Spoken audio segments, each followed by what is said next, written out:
KCN में आपका स्वागत है। मैं किंग हमीद। दोस्तों, बहुत ही बड़ी अपडेट निकल के सामने आ रही है। मुफ्ती सलमान अजहरी को अजमेर दरगाह की जानिब से भी सपोर्ट मिल चुका है। नया वीडियो सामने आया है और यही नहीं, गैर मुस्लिम भाइयों ने भी इन्हें सपोर्ट करने का ऐलान कर दिया है। एक सिख भाई का भी वीडियो सामने आया है। क्या कहना है उनका, दोनों वीडियोस आपको बताते हैं। मुफ्ती सलमान अजहरी साहब की जो गिरफ्तारी हुई है तो हमें बड़ा खेद है, अफसोस है। और ATS से उसमें आहिर हुआ है, बीच में मदाखलत की है, ये भी बड़ी सोचने की और विचार करने की बात है। और महरूली में जो दरगाहें, मदारिस, कब्रस्तान शहीद किए गए हैं बिना प्रियर नोटिस के, और बागपत में जो 600 साल पुरानी दरगाह भी हमसे छीन ली गई है, हमें बड़ा अफसोस है। इतनी जी किस तरह देख रहे हैं मौलाना सलमान अजहरी की गिरफ्तारी को लेकर काफी विवाद छिड़ा हुआ है, और सिख समाज किस तरह देख रहे हैं इन बातों को? देखिए, बात सिख समाज की नहीं है, बात है भारतवासी की। आज हम संविधान की बात करने वाले लोग हैं। अगर संविधान के हिसाब से मौलाना साहब की, अजहरी साहब की अगर गिरफ्तारी जायज है तो हमारे कुछ सवाल है, क्रॉस क्वेश्चन है गिरफ्तार करने वालों से। जब अगर जंतर मंतर से अहंकार बढ़ी जाती है कि फलाने फलाने काटे जाएंगे और राम राम चिल्लाएंगे, क्या तब गिरफ्तारी हुई थी? टी राजा मस्जिदों के बाहर माँ बहन की गालियां देते हैं, क्या उनकी गिरफ्तारी हुई थी? क्या कुत्ता शब्द एक गाली से बड़ा हो गया?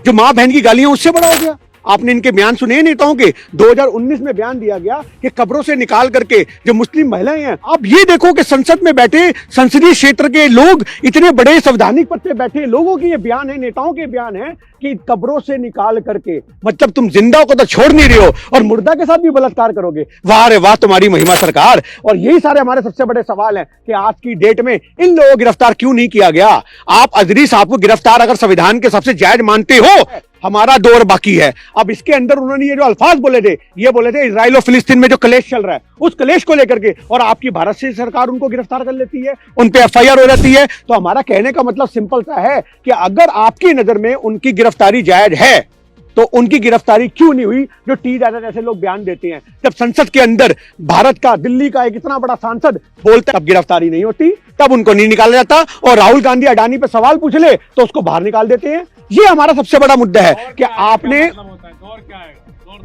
दौर आने का मतलब यहां पर यह है कि भैया हर किसी का वक्त आता है। आज तुम्हारी सरकार है, जिसकी लाठी उसकी भैंस चल रही है ना, तो कोई दिक्कत नहीं है। आज वक्त बदलेगा, तख्ता बदलेगा, सरकारें बदलेंगी।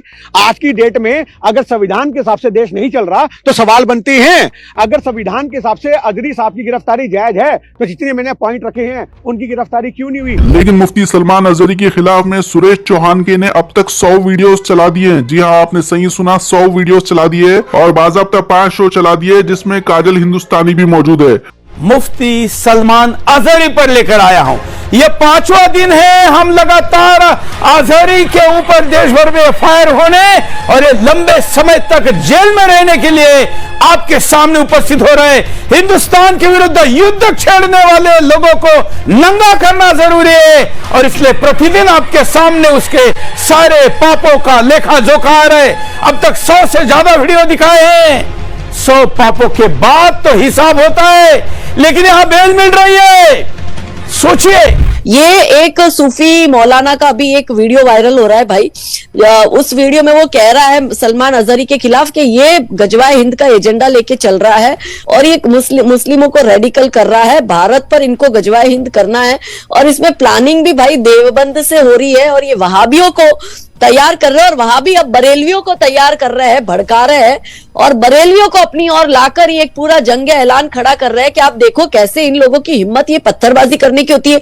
ये और 5वें स्तर पर इन लोगों के जो इस तरह के मौलाना है जो भड़काऊ बयान देते हैं, वो बच्चों को, मुस्लिम लड़कों को जो है रेडिकल करने का काम कर रहे हैं।